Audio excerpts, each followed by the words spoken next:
Kapapalit lang ito kahapon eh. Na-flat na naman. Pati preno, palitan na natin. So, nagpalit na tayo ng interior. Di na ako nagdalawang isip. Kay kuya, napalitan niya ng preno ang aking motmot. Ngunit nakawawalang bahala ang ginagawa. Mukhang nanganganib pa ang aking buhay. Kaya naman, inabuti ko magpakonsulta uli sa isang mekaniko kung ano ang nararapat. Ano yun lang yan? Gagawin lang yan? Tanggal yan. Subukan ko i-spray.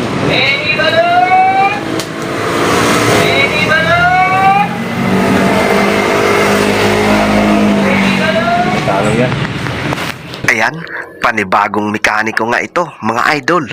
At nagkaroon ako ng duda at walang tiwala sa una kong pinagawaan kay Manong.